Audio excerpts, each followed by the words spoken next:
समस्तीपुर से बड़ी खबर, कोर्ट हाजत से 5 कैदी फरार हो गए हैं। एक कैदी को पुलिसकर्मियों ने पकड़ लिया, लेकिन 4 कैदी भागने में कामयाब हो गए हैं। भागे हुए कैदियों को पकड़ने के लिए लगातार टीमें छापेमारी कर रही हैं। समस्तीपुर कोर्ट के हाजत का ये मामला बताया जा रहा है।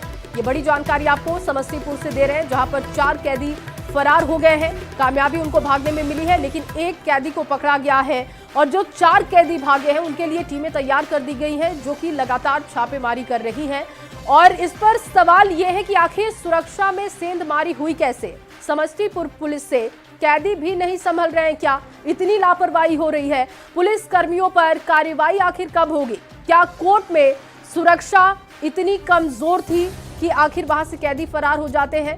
न्यूज़ 18 बिहार झारखंड ये सवाल पूछ रहा है, क्योंकि ये पहली दफा नहीं है जब कस्टडी से कैदी फरार हो जा रहे हैं। आखिर सुरक्षा में सेंधमारी कैसे हो रही है? कैसे पुलिस इतनी लापरवाह बनी हुई है कि पुलिस वालों से अब कैदी भी नहीं संभल रहे हैं? ये सवाल बहुत अहम है। इसके साथ ही आखिर सुरक्षा में सेंधमारी कैसे हुई? क्या कोर्ट में सुरक्षा इतनी कमजोर थी कि वहां से कैदी फरार हो जाते हैं? और ये तमाम सवाल पूछे जा रहे हैं। आज माननीय न्यायालय में कैदियों के उपस्थापन के लिए कैदी को लाया गया था। इसी क्रम में एक राजनंदन है जो कैदी है, यहाँ पर आर्मसेट का आज उसका पेशी था सीजीएम साहब के यहाँ। वहाँ से पेशी करके जैसे ही कोर्ट हाजत में उसको अंदर बंद किया जा रहा था, उसी क्रम में हाजत के अंदर में से 4 लड़के धक्का दे करके बाहर निकले और भागे। उसमें से एक कैदी को पकड़ा गया है और बाकी 4 कैदी फरार हो गए हैं। उसमें से 3 कैदी जो है सरायरंजन थाना कांड संख्या 113/24 के लूट कांड के अभियुक्त रहे हैं। और अब खबर मशहूर रैपर एमवे बंटाई से जुड़ी आपको बताएंगे, लेकिन उससे पहले ज्यादा जानकारी के साथ रिपोर्टर जुड़ चुके हैं। मुकेश, क्या जानकारी है इस पूरी खबर को लेकर? इतनी लापरवाही वहां पर कैसे पुलिस वालों को दिखाई दी, और अभी इस मामले पर क्या अपडेट है? क्या पुलिस वालों से बात हुई?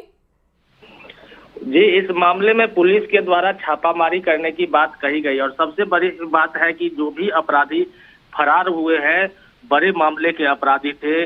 वो सोना लूट के मामले में अपराधी थे। इसमें एक अरविंद सनी, वो काफी कुख्यात उस राजनंदन क्षेत्र का अपराधी है और कई लूट के मामले इसके ऊपर है। और हाल में ही इसे पुलिस ने गिरफ्तार कर जेल भेजा था, जिसके बाद मनीष कुमार उर्फ मुंशी है, जो सरैया मुजफ्फरपुर के रहने वाले हैं, मंजीत कुमार है जो मुजफ्फरपुर के रहने वाले हैं, नागेंद्र महतो है जो दौलतपुर और वैशाली के रहने वाले। तो इनकी गिरफ्तारी के लिए पुलिस का कहना है कि छापामारी शुरू कर दी गई है, लेकिन सवाल उठता है कि आखिर इतनी बड़ी लापरवाही कैसे हो गई? कोर्ट हाजत में पर्याप्त सुरक्षा। जी मुकेश, क्या आपकी कोई बात हो पाई पुलिस अधिकारियों से कि ऐसे कैसे इतनी बड़ी लापरवाही हो गई? कैसे सुरक्षा में सेंधमारी हो गई कि 4 कैदी फरार हो गए?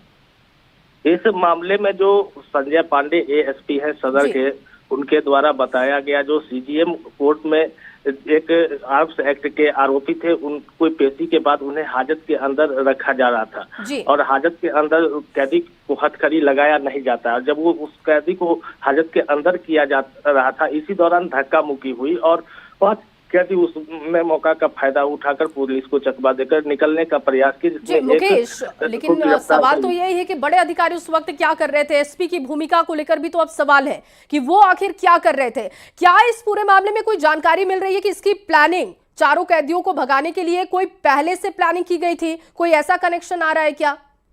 इस पूरे मामले पर पुलिस का कहना है कि जांच की जा रही है। घटना के पीछे जो भी पहलू होंगे जांच के बाद उसे उजागर की जाएगी, लेकिन फिलहाल जो स्थिति यही है कि एक जो कैदी जो भाग रहे थे, पुलिसकर्मी ने उन्हें पकड़ा, उनसे पुलिस पूछताछ कर रही है और जानकारी इकट्ठा करने का प्रयास कर रही है। और जो बाकी 4 कुख्यात भागे हैं, उनकी गिरफ्तारी के लिए पुलिस के द्वारा प्रयास किया जा रहा है। उनकी तस्वीर भी जारी की गई है। बहुत शुक्रिया मुकेश तमाम जानकारी के लिए। तो देखिए, समस्तीपुर में आखिर लापरवाही क्यों हुई, इसको लेकर न्यूज़ 18 सवाल पूछ रहा है। पुलिस हाजत से आखिर कैदी कैसे फरार हो जाते हैं, और ये सवाल कि समस्तीपुर पुलिस कैदियों को संभालने में नाकाम क्यों साबित हो रही है, और कैसे 5 कैदियों में से 4 फरार हो जाते हैं, एक को पकड़ा गया है जिससे पूछताछ हो रही है। और चलिए बात करेंगे मशहूर रैपर एमवे बंटाई से जुड़ी खबर की, क्योंकि एमवे बंटाई को जान से मारने की धमकी मिली है। उनसे 1 करोड़ की फिरौती की मांग की गई। धमकी देने वाले ने खुद को गैंगस्टर लॉरेंस बिश्नोई का करीबी सहयोगी गोल्डी बरार बताया है। दावा किया जा रहा है कि गोल्डी बरार ने रोहित गोदारा का भी नाम लिया था, जो बिश्नोई का एक करीबी माना जाता रहा है। रैपर एमवे बंटाई, जिनका असली नाम मोहम्मद बिलाल शेख है, उनको ये धमकी 25 मई को उनकी कंपनी के रजिस्टर्ड एक मोबाइल नंबर पर भेजी गई थी।